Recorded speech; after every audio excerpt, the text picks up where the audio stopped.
come over here and gather around right here. I got something to tell you about the best education that's coming your way. This stormwater education is one of a kind, state of the art. It's the best across the nation. It only costs $500. $500 today only. This is for you. For you only. No, my company can never send me at that price. Hey, I can't afford that. What? $500?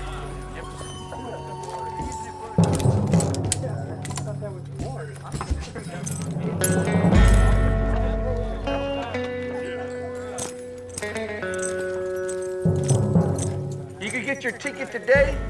I'll accept silver, gold, whatever you got. Just come over here and talk to me right now. Not even bankers can afford that. You're gonna have to cut me a deal. You know, folks, it's required by law. And who are you gonna go with anyway if you don't go with us?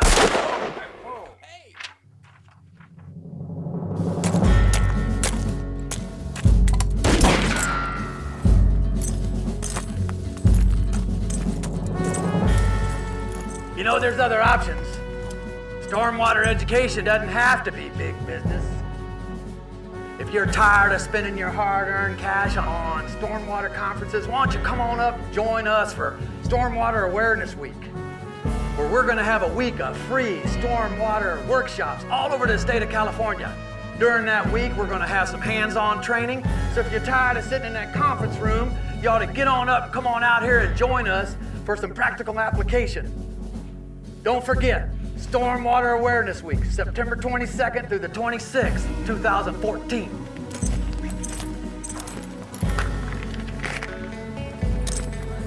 Yeah, that's pretty good. Pretty good news. That sounds all right. Yeah, hey, count me in. Sounds pretty good. Count me in. Yeah, me too. I can go at that price.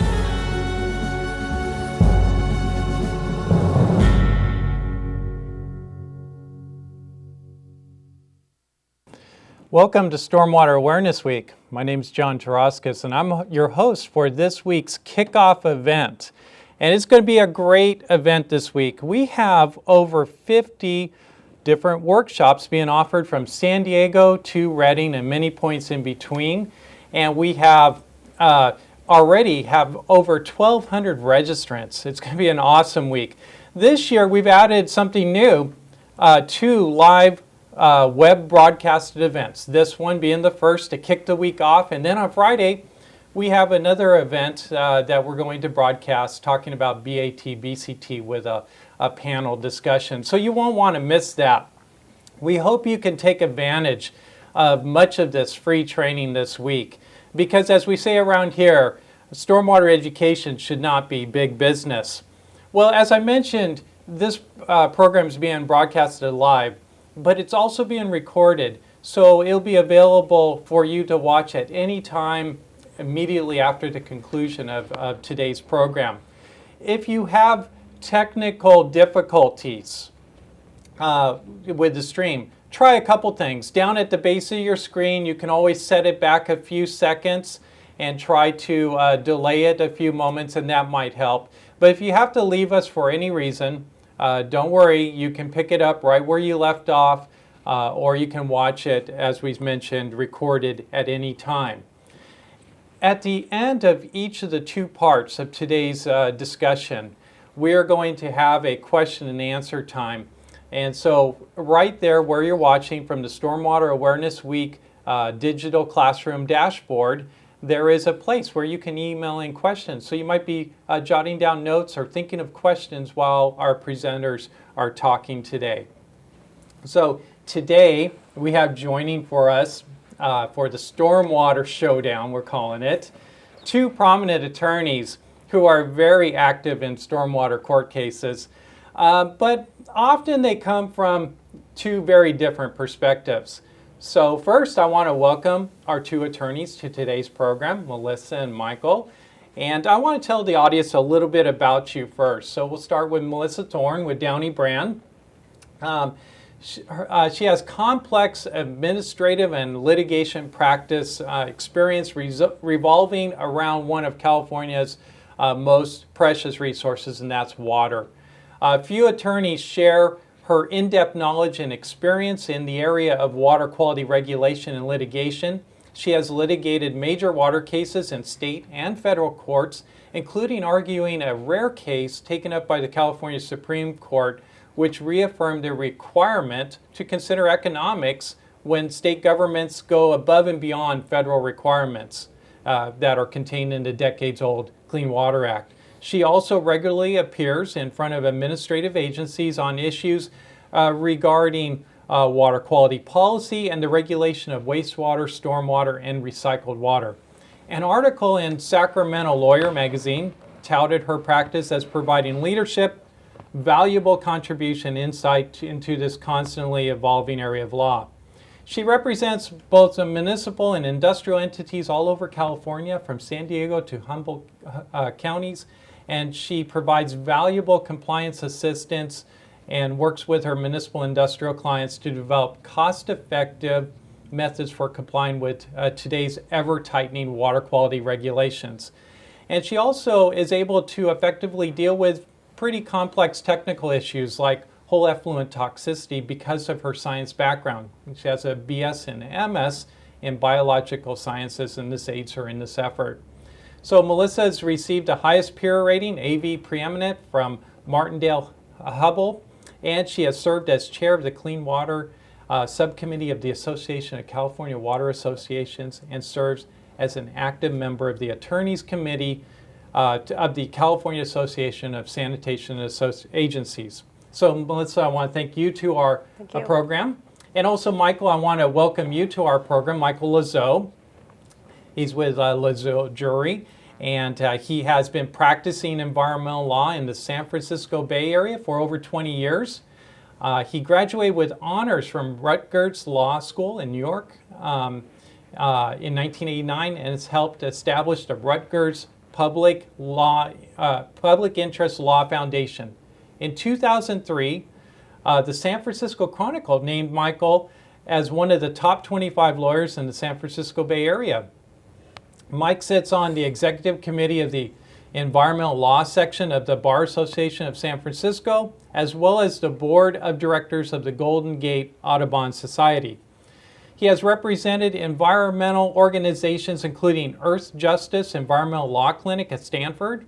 He was the executive director of the Waterkeepers Northern California, and he served as the San Francisco Baykeeper, and has more recently represented the California Sports Fishing Protection Alliance. So welcome both of you to today's program. I understand too that there's a little trivia that many folks don't understand, that although many times you're on the opposite sides of the courtroom, you actually work together. Melissa, where was it that you worked together? Well, we worked at Sierra Club Legal Defense Fund in the summer of 1989. Michael had just started as an associate, and I was a summer clerk there. Okay. So, yeah. Well, we want to jump into today's topic, and we're talking water quality issues. You two represent, very different perspectives, and I think it's of great interest to the stormwater community, both of your perspectives. And so we want to hear what you have to say about the issues. And so we'll kick it off this today with, in your opinion, what is the biggest challenge concerning water quality that the state of California is currently facing? And we'll start it off with Michael. Well, I think consistent with this panel, like one of the biggest issues is still stormwater pollution, whether it's industrial sources or municipal sources, that just the sheer volume of pollution that is flowing off of our city streets, off of thousands of industrial sites is a relatively large percent probably of what's going into rivers and streams and the coastline. I would always add irrigated lands as well, which is both a stormwater issue as well as non-stormwater for irrigation return flows and things like that. That's throughout the valley and also in the Central Coast, quite a few large areas of the state where that's an ongoing challenge to try to get the pollution levels under control. Okay. Melissa, what do you see being the biggest challenge facing California? I think it's prioritization. I think one of the problems is we're chasing a lot of different issues all at once, and there's only so many resources to go after all of these things. And so I think we need to do a better job of prioritizing what are the big ticket items. For example, the trash policy that's recently been proposed. And in many cases, especially for small municipalities, that may become the only priority that they have the resources to go after. And there may be other things like pesticides or things that are much more acutely toxic than trash that might be a better, higher priority to protect fish. So those are, I think, the biggest challenges, trying to get the priorities straight. Now, go ahead, Michael. What do you think? In terms of prioritization, some of these types of pollution don't lend themselves well to prioritizing, because in the case of stormwater, it's roughly 10,000 facilities, say, around the state, or for irrigated lands, 30,000 farms in the valley alone, roughly. These aren't precise numbers. But so, the prioritization would be just to, getting it set up, but it's kind of hard to imagine how one prioritizes within that, large category of discharges. It's difficult. So I do think the state, though, needs to, staff up better. However they do that, the fees have to sort of reflect the magnitude of what they're trying to do, and hopefully spread it out enough where, no one discharger has to bear, too much of the full brunt of that, to make sure that the state has enough resources to follow through on these programs. And when you talk about prioritization, what do you think should be the highest priority for the state?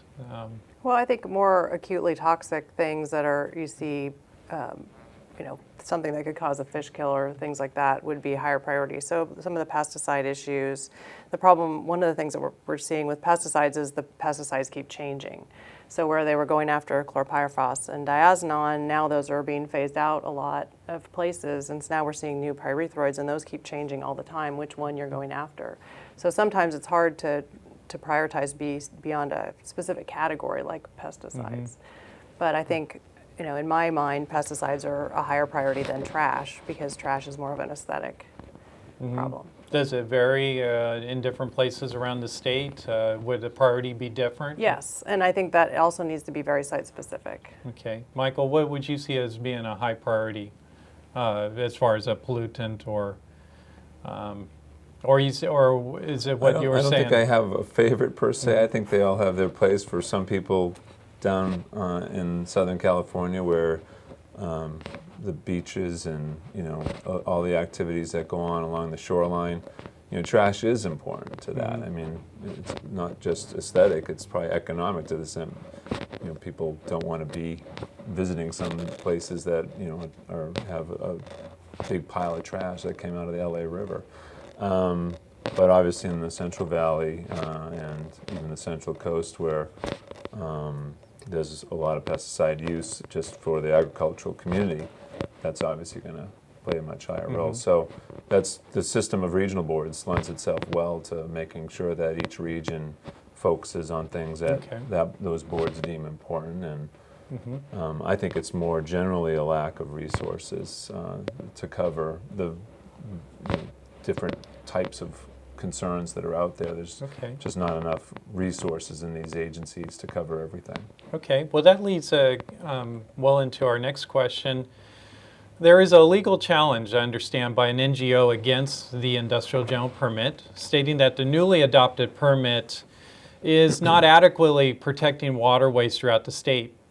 Now, we're not going to talk so much about that ruling, but in your opinion, are the state's NPDES permits, general permits specifically for construction, industrial, and municipalities, are they sufficiently protective of water quality? Why or why not? Melissa, we'll start with you. Well, I think a little bit the jury may still be out on that because we don't have as much data as we would like to have. And so I think the way the industrial permit has been set up to have new types of monitoring to try to get to that issue, I think that will help. Right now it's hard to say whether it's making a difference because we don't know what impacts that those discharges are having. In some senses, I think the construction permit has actually caused problems because we're seeing a lack of sedimentation in some of the waterways. So the bay is getting clearer, which is causing other issues like nutrient problems.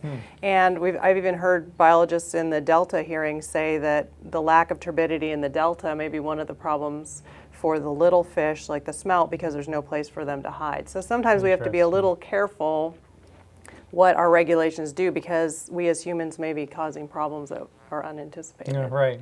Well, interesting. Michael, what do you think about the permits and how they are today? Well, I think the jury's out as to whether they're going to work over time. I do agree with that. And I think it largely depends on how individuals implement some of the requirements and what people believe they have to do to comply with the best available technology standard and things like that, which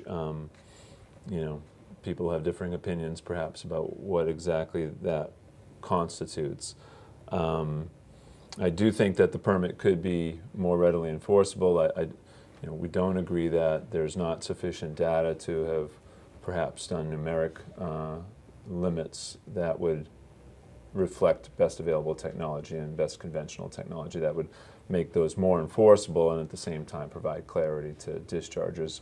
But that issue is done for the moment, at least for the lifespan of this permit. So we'll wait for the next round on that, and hopefully the monitoring requirements will actually do what staff is hoping they do. But we'll have to wait and see how it goes. We've heard these stories before. It's not like the first iteration of this permit, and that was the goal of the last permit as well, to gather in data and so to be ready to actually do a BAT calculation and put it in the permit, and that didn't happen, obviously.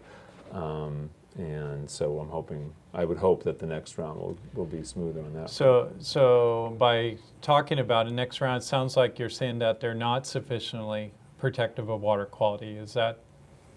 No, I said I hope it works. Okay. I mean, so the jury's nobody out. can say. No one can say.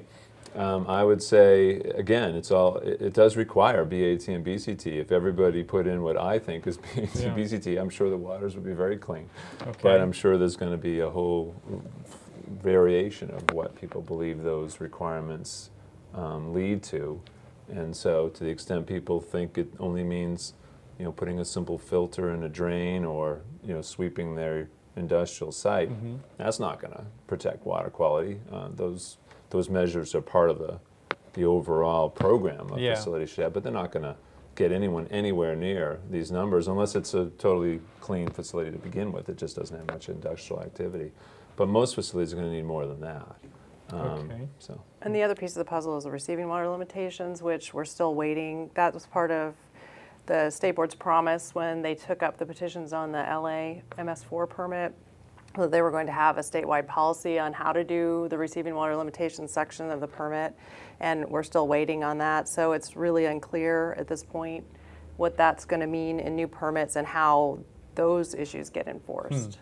Because right now with the cause or contribute language, does it mean one molecule, that if you're putting one molecule of copper into a water body that you're contributing? I don't think that was really the intent, and that word contribute it's not used in the Clean Water Act at all. It's only in one regulation that deals with whether you need to have effluent limits or not. I think if it was one molecule, though, that you'd probably be implementing BAT at that point. If it actually got down to one molecule. But. Can I get that in? Can you sign that, Michael? You can either put in this expensive treatment system or get it down to one Good thing molecule. I've got this on video. Okay, all right. Well, a part of this whole process is obviously the TMDL, the total maximum daily process. And it's been quite a few years now that this process has been underway here in California. And of course, this comes from the Clean Water Act. Is it on the right course? Michael, we'll start with you. Do you feel this TMDL process is on the right course here in California? Is it going to achieve the objectives of the Clean Water Act as it is situated right now? Or do you foresee any problems? My general sense of the TMDL program, and I was a lot more involved in the 90s when we were beefing up the lists and getting the TMDLs going just to develop the loadings and things like that. But the key to the whole thing is, we have a lot of TMDLs now. There's still a lot more to go, as I understand it. But they won't change anything on the ground unless you also have a decent implementation plan that goes with it, and that's the state's water code is good on that front. At least in our state, you actually have to have an implementation plan. A lot of states around the country don't even do that. They just have a loading, and maybe some permits change in the NPDES program, but nothing else will change. But here we still, the general sense, I think, from the environmental community is that the implementation plans are kind of weak. There's a few good examples. I think I hear the Gualala River is always a good example. I believe that's the river. But most of them, they're kind of vague, a bit nebulous. They might have some timelines, but what people are actually supposed to do to meet this overall loading requirement for an entire watershed becomes kind of lost in those. So I think that's the main concern with the TMDL program. When you say implementation plan, what do you mean by that? Where does that come into play? Well, the TMDL technically is just a loading requirement. So, for whatever stretch of river or sometimes a whole watershed, I guess, they'll just pick a number that the science sort of dictates. This is the loading capacity of this river, and this is how many pounds, say, of that pollutant that can go into that watershed and still meet the standards. And then they'll calculate, how much the river's above, for example, and then this is how much we have to eliminate in order to bring it back into compliance with standards. And it's the how do we go from where we are to that loading capacity would be the implementation plan. And in California, the boards are required to prepare those and put them in the basin plan. So they are, at least generally an enforceable document, but they're only as enforceable as the language that gets put into them. So if it just says, do your best to keep your property nice, that's not going to be enforceable. Nobody's still going to know what to do. So that's an extreme example. I don't think anything written like that, but that's the main concern, as I said, that's out there, is that the implementation plans aren't concrete enough. Like, okay, you property owner, you reduce your sediment by X%, and everybody does that, and if everybody does that, we can calculate the sediment. So TMDL process obviously involves then waste load allocations, where everybody gets a piece of that TMDL pie. For the NPDES permits. Yeah. And so if everybody stays within their piece of the pie, their waste load allocation, do you see receiving water being protected adequately? Well, I'm sure then for every TMDL it's going to be a question of, people hope so, but they probably aren't going to be sure for any given watershed. They hope the calculations would be right. But even in the industrial permit right now, for example, there's this 2-year process or so before we start seeing waste load allocations for particular watersheds or particular regions coming into the industrial permit. So there's still even a delay there, even where I think you have some implementation plans that do put numbers out there for industrial stormwater discharges, and there's still even a disconnect between, in this case, an NPDES permit and those waste load allocations. Okay. Melissa, what do you think of the TMDL process? Well, I think it is slow, both to recognize there's many cases where we have water bodies that were listed and put on the 303D list back in the 90s. When Mike and I first started working on TMDL stuff, and some of it isn't up to date. So we have many instances where things aren't impaired anymore and they're not coming off the list. They get on faster than they come off. And then we have other instances where we have TMDLs in place and the water body is now not impaired anymore, and there's no mechanism really to get rid of the TMDL, so it's not deemed impaired anymore. And we have several instances down in Southern California where that's the case, where like for ammonia, the treatment plant's all put in nitrification, denitrification, and now there's no more ammonia problem. Or where we have site-specific objectives that come in, and then how do you put those into place with the TMDL process? So I think there's some disconnects on that end, and I think we still have to see how it plays out with the stormwater. There's not a whole lot of instances where we've seen TMDLs incorporated into stormwater permits yet. Yeah. Now, this trash policy that's out that you just mentioned a little while ago, They're taking a little bit of a different approach with that.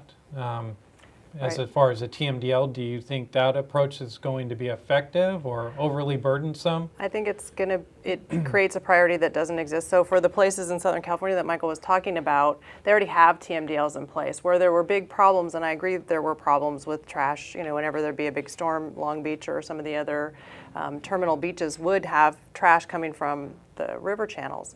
But we don't see that in the Central Valley, and there's no impairments listed for trash. Mostly it's either along the roadways, and Caltrans already has requirements to deal with trash, or it's people using the water bodies in boats or fishermen that are leaving the trash there. So it's not even a stormwater issue when you have trash. Right. So I think there's a little bit of a disconnect. I think the places that have trash problems, we should have a program, and whether it's a TMDL or some other thing, to try to deal with trash. But I don't know that we need to have this priority for every location in California. It's just not a problem everywhere.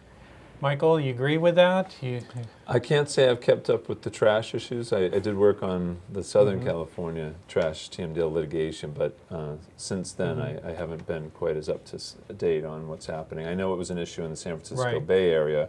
Some of the groups were definitely pushing for more trash controls there because you have. And they changed the permit down there to accommodate. But as that. far as what other parts of the state though I wouldn't be familiar with. As far as taking a more dynamic approach to TMDLs in general, things change with time. Do you agree with that?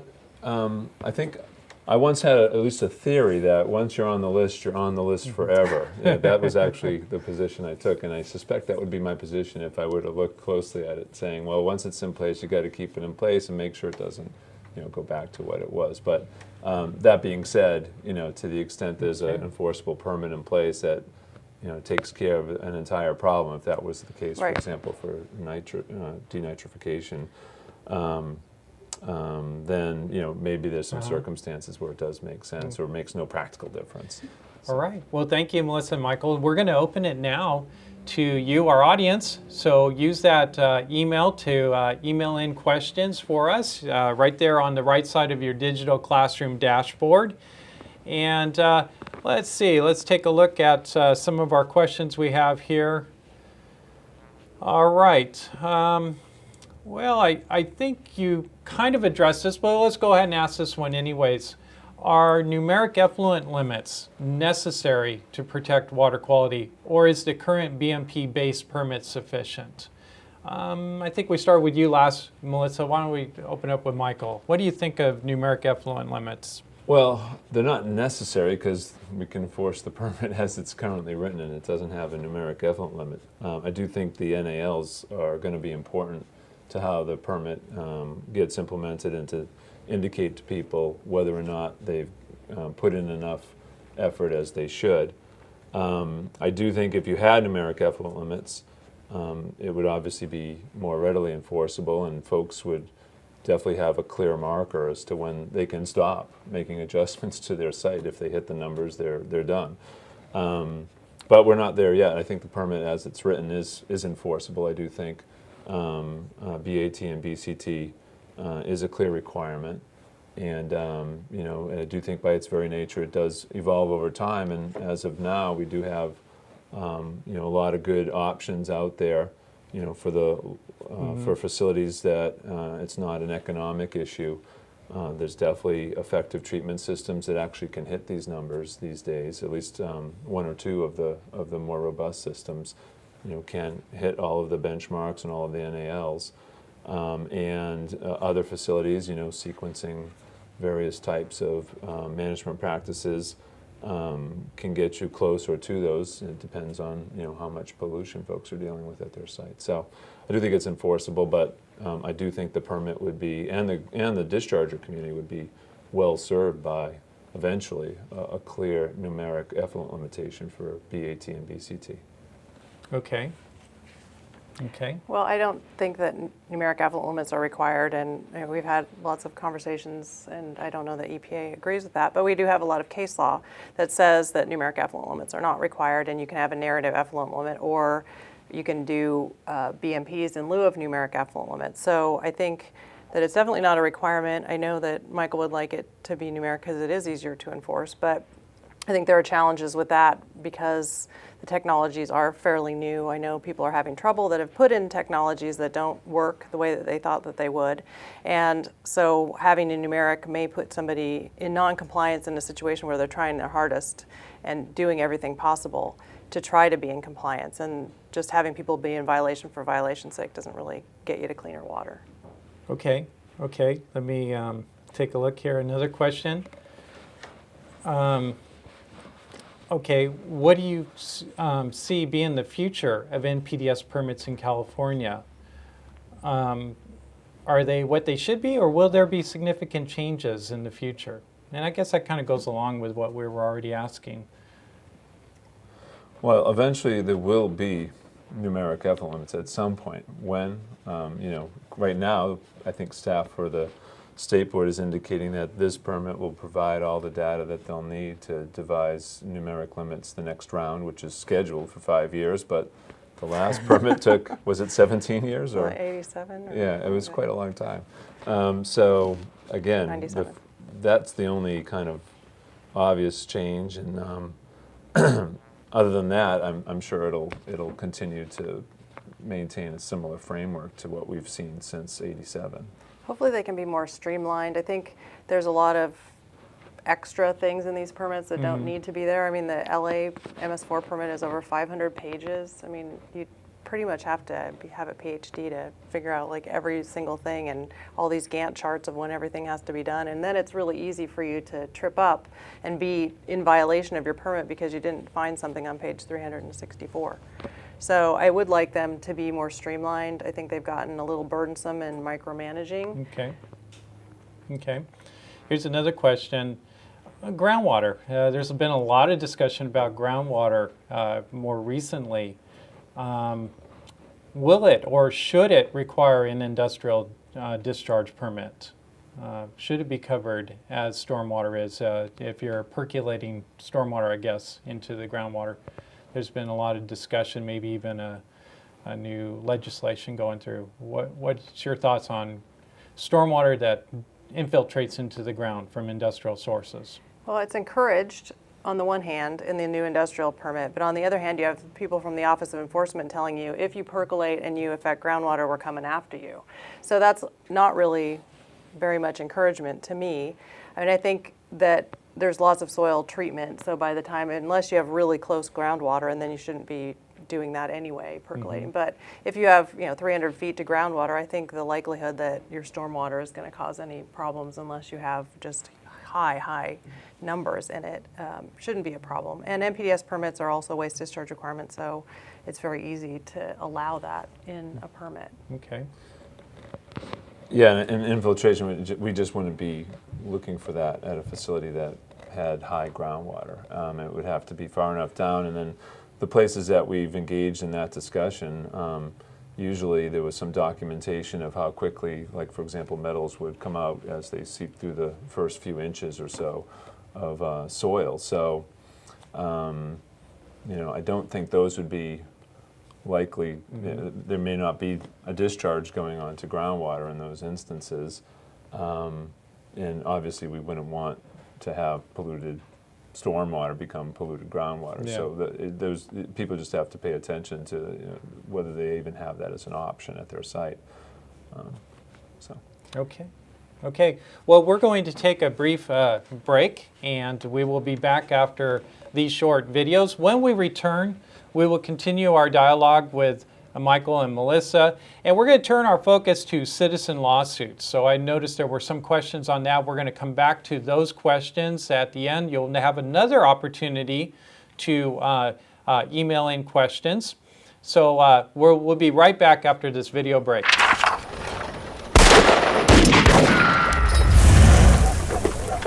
Ladies and gentlemen, I want your attention right now. We have a challenge here, the Ice Bucket, ALS Ice Bucket Challenge. Are you ready? All right. Hey, Stormwater Awareness Week. This is John Teravskis here, and I've been given the ALS Ice Bucket Challenge by my niece Gabby. And it's for a good cause, for awareness and for raising funds for Lou Gehrig's disease. So it's a good cause. But for all you stormwater geeks out there, I know you're thinking it's a drought year. Well, relax. We got reclaimed, 100% reclaimed, recycled ice and water. And we're standing on vegetation that needs to be irrigated.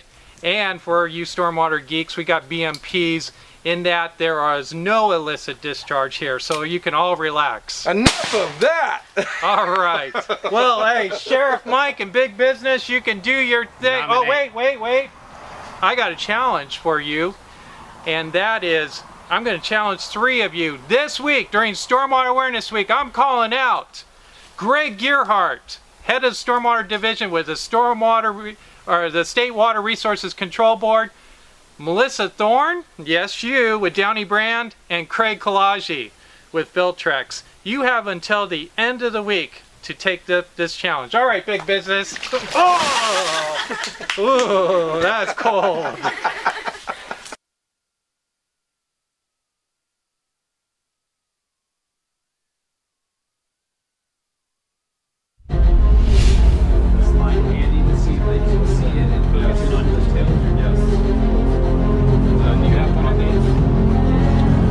Doing a blade across the side.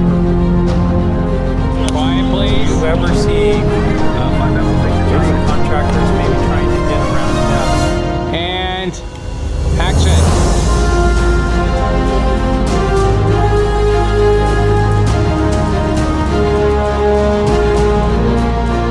So PDU Week and Stormwater Awareness Week started by us basically training many people from around the state, municipal folks, as well as contractors and engineering firms, and realizing that a lot of people didn't have stormwater education budgets. Not even bankers can afford that. So what we did was we said, well, the stormwater community should be able to train itself. It should be able to educate itself and provide education to itself. And so we started really a grassroots movement to give an alternative to this, what we call big business stormwater education. Because stormwater education should not be big business. Stormwater Awareness Week is our larger event. It is held during the last week of September, right before the storm season starts on October 1. And so our focus is to get ready for stormwater, but it's really a wide-reaching event that we reach out to municipal, construction, and industrial stormwater permittees.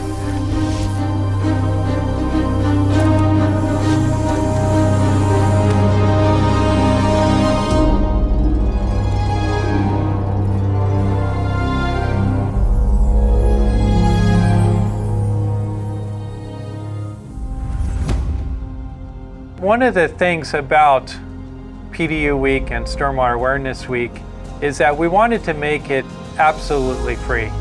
In fact, our requirement is that no money changes hands anywhere. It's not a scheme of ours to collect marketing dollars through those who are wanting to market through our event. We just want to make sure you're giving good education. What we typically tell people is we will allow 5 minutes of self-promotion and 55 minutes of good education. During that week, we're going to have some hands-on training. So if you're tired of sitting in that conference room, you ought to get on up and come on out here and join us for some practical application. We want to make sure that our training is useful and practical. We want people to be able to go out and kick the BMPs. We prefer field demonstrations wherever possible, and it is our hope that people walk away from these saying, hey, that was a new idea, that was a creative solution, I think I could do this myself.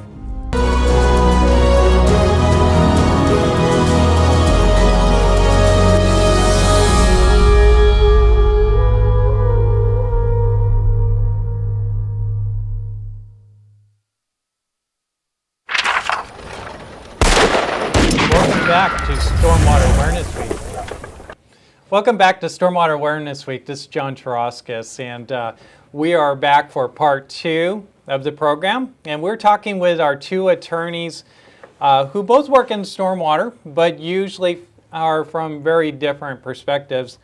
And by the way, it's not too late to sign up for other workshops for this week. We have lots of workshops to choose from for municipal, industrial, construction. There's all sorts of different workshops that you can choose from.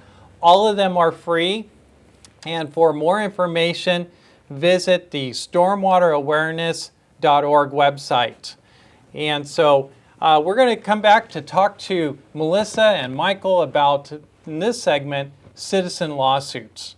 And so I imagine we're going to have quite a bit of difference of opinion here, but just kind of an introductory question. Why do citizen lawsuits even happen? What allows for citizen lawsuits of NPDES permit holders? Melissa, let's start with you.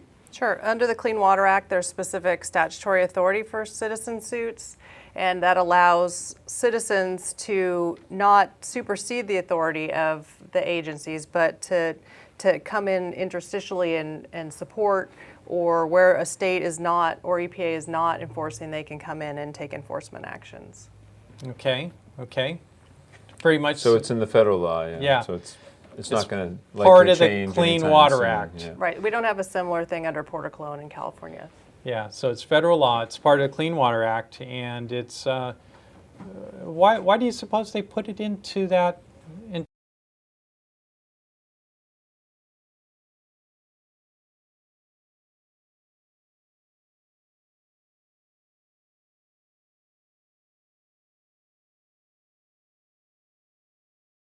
Of, that the agencies would, and they're issuing the permits as well, so they do. Everyone has relationships. The regulators and the dischargers, certainly interact a lot more, I'd say, than an individual who's downstream from, say, a permitted facility, and they had some sense that would keep the enforcement on a high priority for both the agencies and just generally for the statute. Well, Michael, are these lawsuits then needed, or have they become excessive? I mean, we know we were talking historically they were put into place, but have they become excessive, or are there abuses, or do you see that they're actually needed? I think they're needed. The resources that the regional boards have, or the state board, or its Office of Enforcement, I don't think those are nearly enough staff to go out, look at a site, do a site inspection, then follow that up with whatever enforcement level the board might want to choose to do if there was a problem. There's just not enough people. I think there's literally a couple of people in each region. The Central Valley might have more because it's a bigger region, but there's really not that many people assigned the task of getting out there and doing site inspections and enforcement.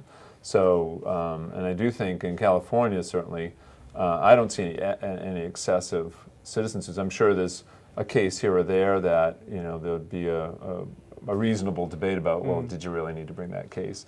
But for the most part, folks are looking for, cases that should be brought, and then the citizen supervision is kind of a big hammer. It doesn't really allow a lot of subtlety. There's some legal doctrines like the Supreme Court's Gwaltney case, which requires ongoing violations, which don't encourage people to sit back and not file a case if they think there's a violation. It kind of says you got to keep going if you want to take advantage of the incentives that the statute has, which includes getting a result, whatever the settlement might be, as well as attorney's fees and costs and things like that.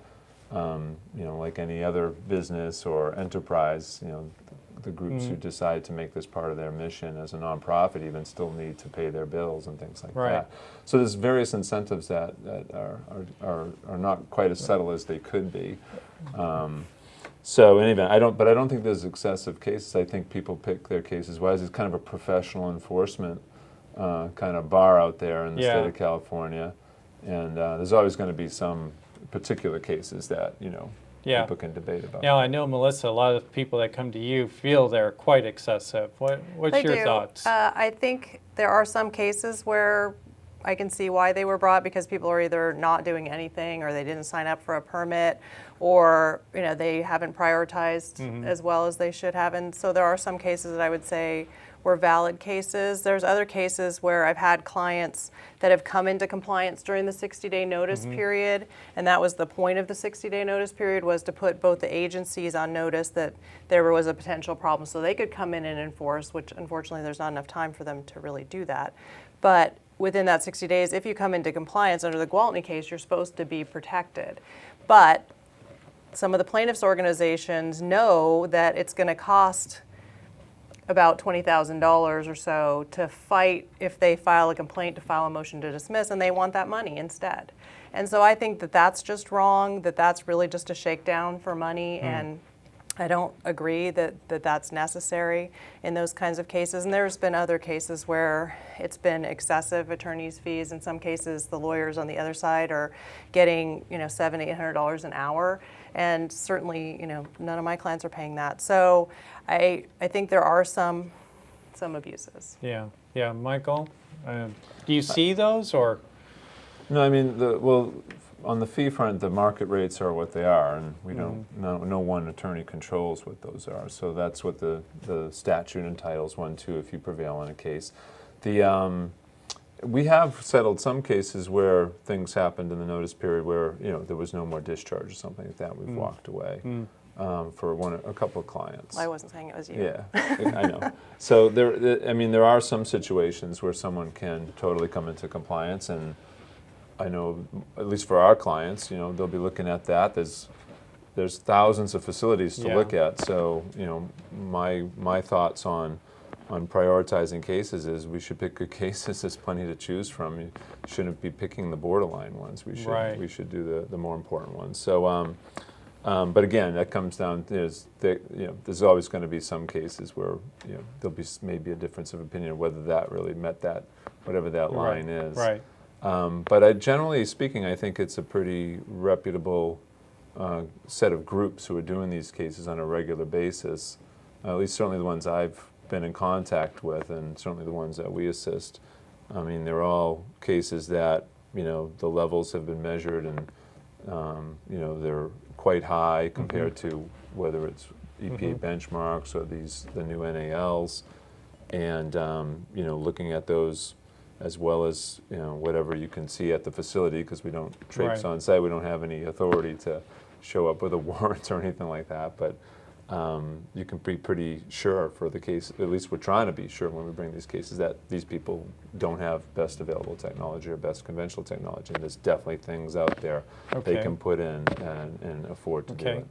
Well, that brings up the next question is, Melissa, I'll field it to you first. How can dischargers avoid lawsuits? What are some of the practical things they could do? And I know you're one of the Stormwater Awareness Week workshops is exactly on that. Right. So if someone wants more detail, they can go to our website and see. I believe it's Thursday morning at your office in Sacramento. But just could you run down some of the practical things that dischargers could do to avoid a lawsuit? Well, I think, Michael probably would agree with me on this one, that if you comply with your permit, there's not going to be a lawsuit. But I think because permits have gotten challenging in trying to understand what the requirements are, I mean, there's no definition of what BAT, BCT is. And just because you're above the numeric action levels doesn't necessarily mean you don't have BAT, BCT, and the permit even says that. But there's not really clear, if you do this, you will be in compliance. So I think everybody is still in jeopardy of potentially facing a citizen lawsuit just because the permits aren't clear. And I don't know that having numeric effluent limits really would solve that problem or not. But I think it would raise other issues.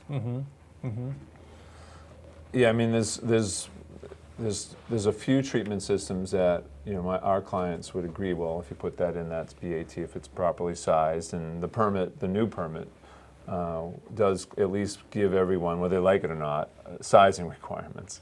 So one can easily look at that and say, if you size this type of treatment system and it covers all of your stormwater, we would agree that's BAT. If you, likewise, if you can contain everything, and whether infiltration is appropriate or just containment happens, up to, again, they have sizes in the new permit.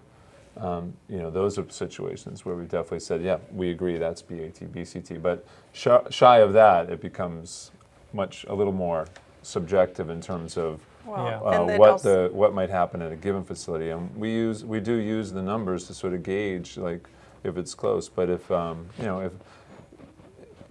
if people do actually put in what would be deemed the best, I mean, in a reasonable way, I think there's going to be most sites, when you bring a case and you're negotiating, you sort of come to a somewhat reasonable place. Though a lot of facilities, I think they don't need to do treatment when they probably should be.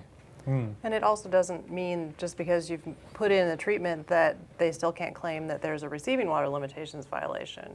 So that's the other problem is, one's a technology-based standard, the other one's a water quality-based issue. And so even if you've put in treatment, the cause or contribute language still could come back.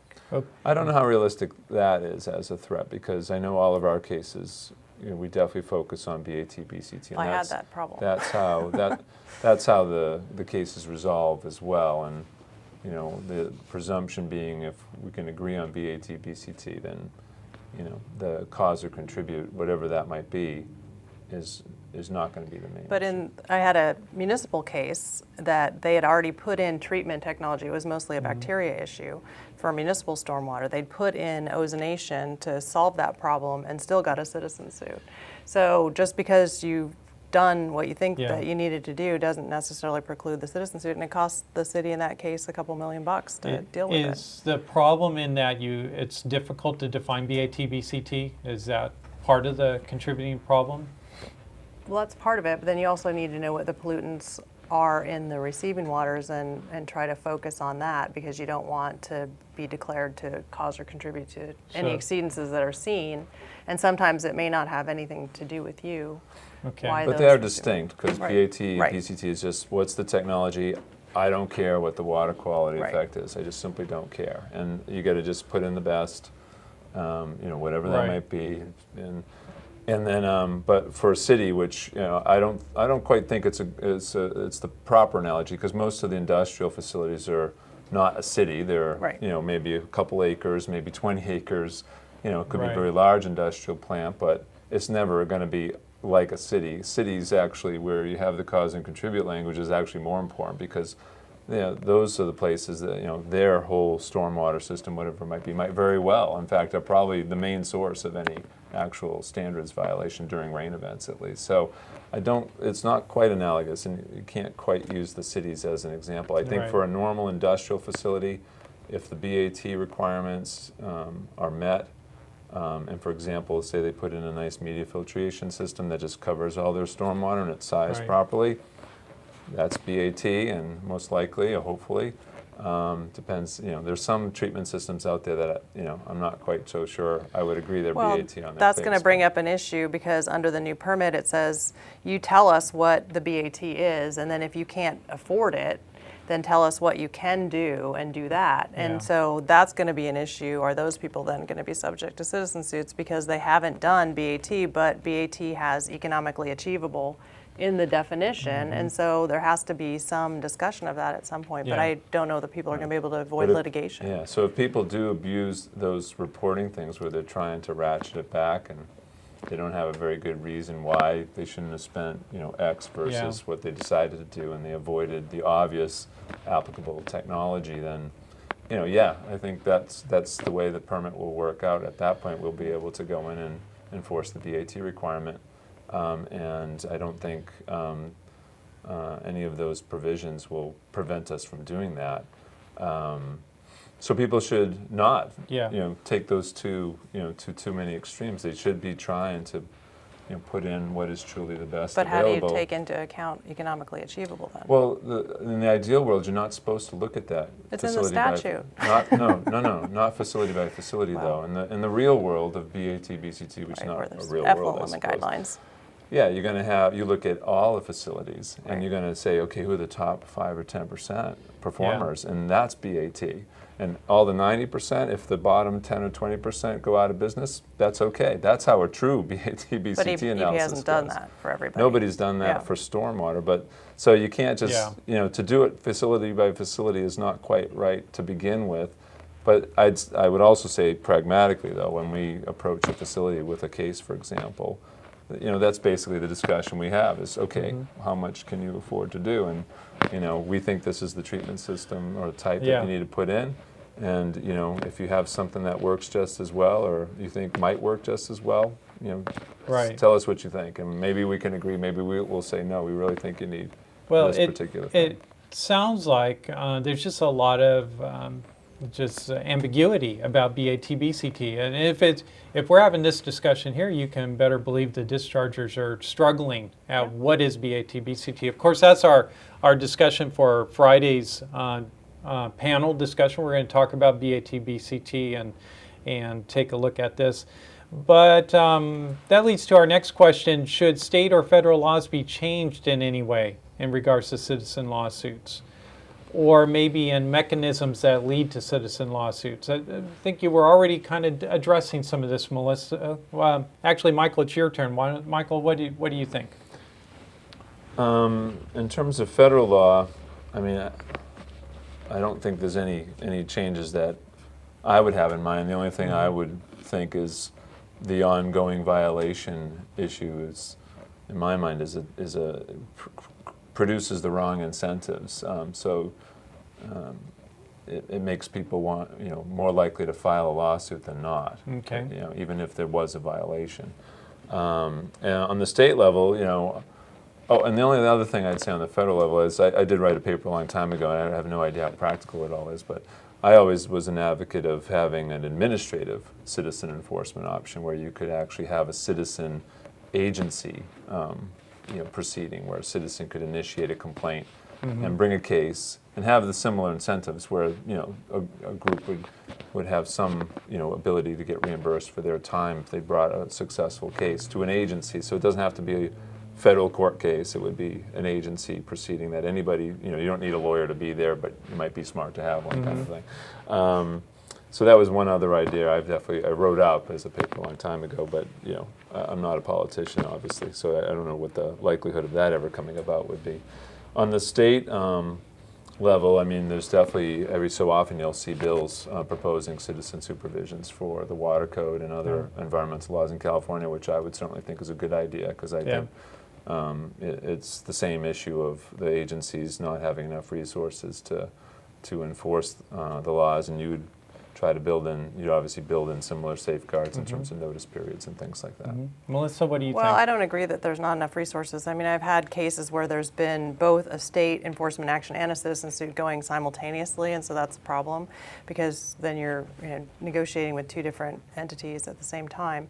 I went back to Congress in 2006 to talk to them about reforming some of the citizen suit abuses that we're seeing, and one of the thoughts that we had was incorporating the Equal Access to Justice Act into the Clean Water Act. So right now, if you sue the federal government, you're limited in your attorney's fees to a certain dollar amount. So I don't understand why you couldn't limit the dollar amount per hour when you sue a municipality, which is also a form of government. I don't know on the industrial side, but at least for some of my municipal clients, that would be really helpful. Just to hold it and to keep right, it because they'd still within get paid, parameters. but not as much, and so Yeah. there is, I think, some financial Okay. incentive to some of these lawsuits. Well, we want to leave enough time for some questions from our audience, and so we're going to open it up to you now. If you would email in your questions, we'd want to answer those questions. And so let's take a look at what we have here. We had some questions already sent in to us. All right, well, right here, and I guess you can kind of see some of the emotion coming out. Why do environmental organizations pick on small businesses who are doing their best to provide jobs and a healthy economy and not trying to hurt the environment? I'll let Michael take that one. I don't know. I don't think there's any particular focus on the size of the businesses. We go after huge corporations. We go after the state, and every so often there'll be a facility that we think is violating that is a small business, and and then hopefully we'll be able to adjust to that reality. But I don't think there's any effort to pick on small businesses out there. Yeah, do you see, is it all over the map? Different size businesses get targeted. Yeah, but I think it does hurt the small business more because a lot of these companies are just operating right on the edge and they're not making a big amount of profit. And if they have to pay, $20,000, $50,000 in attorney's fees that they don't see any real benefit, it's not something on the ground that they're doing to make their site better. It's just money going out the door to them, then I can understand the frustration. Here's another one, and obviously there is a lot of frustration out there. This one's more on benchmarks. So benchmarks for copper and zinc, according to this person, is ridiculously low and are incredibly hard to achieve. Why are even slight exceedances of these benchmarks so aggressively pursued by citizen lawsuits? Isn't this just profiteering? Well, I think the copper number, hopefully once the brake pads are changed, I mean, right now there's state law requiring in 2025 for brake pads to be changed. I think that's where we're seeing most of the copper, and zinc is coming from tires. I don't know that there's any legislation trying to change that, but I think those are the two places that we see it the most. And I know Caltrans has a difficult time meeting those numbers. And I mean, one of the issues is the industrial permit currently, and I think under the new one, doesn't count employee parking lots as industrial. And so if you could demonstrate that it's coming from your parking lot and not from the industrial activities, the problem is where people have trucks coming in and dropping stuff off, then they may be getting... Or if you're located next to a freeway, air deposition. Yeah, right, things like that. Yeah, we're not looking for cases where people are just, a hair above benchmark. So I'm not sure if I agree that example actually exists on the docket I'm familiar with. Yeah. I mean, you're looking for sizable exceedances of whatever the numbers might be. I'd say, in my mind, the way I always approach these things is if people are above the TSS numbers, then there's really no excuse whatsoever. Like, there's no reason any facility in the state can't hit the benchmark for TSS with a little effort, or maybe a lot of effort in a few situations. But that number's simple, and there's definitely things you can do to get down to 100, or if it's 400 for the new permit for the max. And zinc and copper, it's still for me. It's all just a gauge of whether or not the technology is in place at the facility. So I mean, we're not looking for little exceedances. We're looking for sizable ones, and those numbers fluctuate even at a facility. Sometimes they'll be below, and the next season they're 5 times or 10 times over the number, whatever that might. There's a zillion variations on that. Okay. Well, great. I think that's all we have time for, but. I want to thank you, both Melissa and Michael, for being here. I know this is highly an unusual event, so we recognize you being here for our showdown, Stormwater Showdown at high noon. He didn't get too violent today, but we appreciate you being here in our studio, and we appreciate you, our viewers, being a part of this great event. And so we're hoping that you can take advantage of other great workshops. There's many workshops being offered throughout this week. So go to stormwaterawarenessweek.org. Also, Friday's event, we're going to talk more about BAT-BCT. We had a good start today, but we're going to have in a couple of consultants and about 3 treatment contractors, and we're going to talk about how do you know if you're meeting BAT-BCT. So I hope you enjoyed this week. Thank you for being a part of it.